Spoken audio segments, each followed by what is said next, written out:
अस्सलाम वालेकुम नाज़रीन, मैं सैयदा ज़ाहिरा आबिदी आपकी मेज़बान आज आपकी खिदमत में याकूत नगीने के ख़वास की पोस्ट लाई हूँ। शुरू करती हूँ। बिस्मिल्लाहिर्रहमानिर्रहीम। रब्बि इश्रह ली सदरी वयस्सिर ली अमरी वहलुल उक़दतम मिन लिसानी यफ़क़हू क़ौली। अल्लाहुम्मा सल्लि अला मुहम्मदिन व अला आलि मुहम्मदिन कमा सल्लैता अला इब्राहीम व अला आलि इब्राहीम इन्नका हमीदुम मजीद। अल्लाहुम्मा बारिक अला मुहम्मदिन व अला आलि मुहम्मदिन कमा बारकता अला इब्राहीम व अला आलि इब्राहीम इन्नका हमीदुम मजीद। नगीने हमारी ज़िंदगी में कितनी अहमियत रखते हैं। चलिए, नगीनों से पहले तो मैं पत्थरों की बात कर लूँ कि परवरदिगार आलम ने हमारी इस दुनिया में कोई चीज़ भी बेकार पैदा नहीं की। जो हम देखते हैं पत्थर ज़मीन पर पड़े हुए, जिस वक्त खुदावंद करीम का इज़्न होता है इनको भी क़ुव्वत गोयाई मिल जाती है। कैसे? हज़रत दाऊद अलैहिस्सलाम शगल करते थे गुलेल से, जैसे उस वक्त फलाखन कहा जाता था, और आपके पास एक थैली होती थी। तो जब आप रास्ता चल रहे होते थे तो गुलेल में चूँकि पत्थर रख के फेंके जाते हैं निशाना लेके, तो वो पत्थर चलते में आप देखते थे, जो अपनी गुलेल के लिए जिसे बेहतर समझते थे वो उठा लेते थे। तो जब आपका की जंग होने वाली थी तालूत और जालूत की जंग होने वाली थी, उस वक्त आप रास्ता चल रहे थे तो पत्थरों ने आपसे बारी बारी कहा। एक पत्थर ने कहा मुझे उठा लो, मैं तुम्हारे इस काम आऊँगा। दूसरे फिर चले, दूसरे ने कहा मुझे उठा लो दाऊद, मैं तुम्हारे इस काम आऊँगा। यहाँ तक कि आखिरी पत्थर जो था उसने कहा मुझे उठा लो, मैं तुम्हारे दुश्मन को हलाक करूँगा इससे। हज़रत दाऊद अलैहिस्सलाम ने उठा लिया, और वही पत्थर, क्योंकि शर्त लग गई थी ना कि जो जीतेगा, जीत के आएगा जो शख्स, उसको आधी हुकूमत दे दूंगा और अपनी शहज़ादी से शादी कर दूंगा। बादशाह ने शर्त रखी थी ना। चुनांचे आप जीत गए।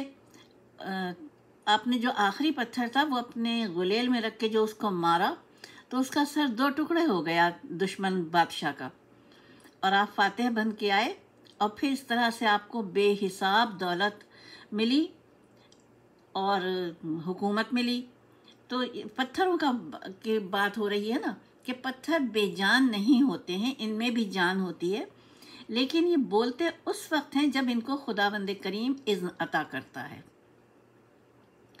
अब मैं आती हूँ नगीनों की तरफ। मैंने याकूत से शुरू किया था ना, तो हज़रत सुलेमान अलैहिस्सलाम की जो लौह मिली उसमें भी चारों जानिब जो हाशिया है वो कीमती पत्थरों का है। उसमें याकूत भी है, उसमें पुखराज भी है, और उसमें दूसरे नगीने भी हैं। उस पर मैं इंशाल्लाह लौह की जो नगीने हैं उस पर मैं अगली पोस्ट में, किसी और पोस्ट में आपको बताऊंगी।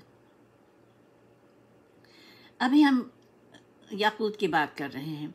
तो सुर्ख याकूत बुर्ज, सरतान और अकरब के लिए बहुत ही नेक माना जाता है। जो लोग साड़सती के दौर से गुजर रहे हों वो पहने, या जिनके हालात दिगरगू हों वो पहने, तो उनके हालात बेहतर हो जाएंगे। अच्छा, याकूत पत्थर की शनाख्त कैसे की जाए?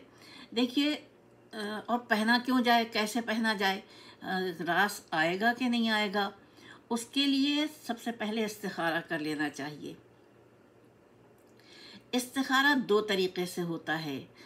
एक तो होता है हज़रत सुलेमान अलैहिस्सलाम का ख़ास वो है दायरा है, लेकिन वो मैं अभी बता नहीं सकती हूँ क्योंकि मेरे पास इस वक्त किताब नहीं है। जिस वक्त मेरे पास किताब होगी मैं इंशाल्लाह आपकी खिदमत में वो दायरा पेश करूँगी, इस्तिखारे का दायरा।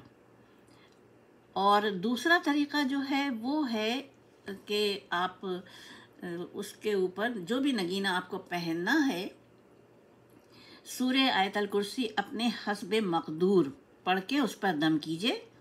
कोशिश कीजिए कि जुमेरात की शाम से पहर को पहनिए, और फिर आप देखिएगा 2 घंटे 2 گھنٹے کے اندر آپ کو خوشخبری ملے تو سمجھ لیجئے کہ آپ وہ پتھر پہنے رہیں گے، اور یعنی وہ راست آنے کا ہے، نیک ہے وہ نگینہ آپ کے لیے۔ لیکن اگر 2 گھنٹے کے اندر مشکلات پیش آئیں، اچانک کوئی ایسا معاملہ پیش آئے جو بہت ہی ناگوار ہو، تو آپ کو وہ پتھر اتار دینا ہے، اور سمجھیے وہ اپنے پاس بھی نہیں رکھنا ہے، اسے کہیں ڈسپوز آف کر دینا ہے۔ جس میں کہ میں آپ کو بتا رہی ہوں، ایک خاتون تھی بزرگ، یہ 20-25 سال پہلے کا واقعہ ہے۔ انہوں نے بتایا کہ انہیں فیروزہ پہننے کا بہت شوق تھا، اور انہوں نے چاندی کی انگوٹھی میں وہ جڑوایا اور پہن لیا، اور کہنے لگی کہ پھر میں نکلی اپنی بیٹی کے گھر جانے کے لیے جیسے کہ نکلتی تھی، لیکن اور کہنے لگی کوئی ایسا وہ نہیں تھا کہ اسپیڈ بریکر آیا ہو یا کچھ اور مشکل ہو، سڑک پر کوئی گاڑی سامنے آئی ہو، اس کے باوجود رکشہ اچھلا، اور اچھل کے ان کا سر رکشہ کے اوپر والے ڈنڈے سے ٹکرایا، اور انہوں نے بتایا کہ میں لہو لہان ہو گئی اس وقت، اور پھر میں گھر آئی، بجائے بیٹی کے گھر جانے کے میں گھر آئی، میں نے اپنے کپڑے بدلے، خون وغیرہ صاف کیا، جو چوٹ لگی تھی اس کو ٹریٹمنٹ کیا، اور میں نے کہا یہ کیا ہوا؟ تو پھر میرے دل سے آواز آئی کہ میں نے فیروزہ بغیر استخارے کے پہن لیا۔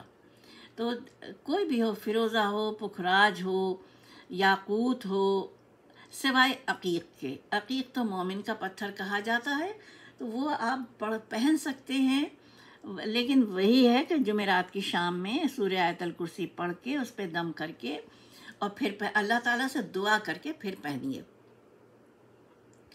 استخارہ بہت بہترین چیز ہے ہر چیز کے لیے۔ اب میں آتی ہوں کہ اس کو کیسے سمجھا جائے کہ یہ ویسا ہے، اصلی ہے۔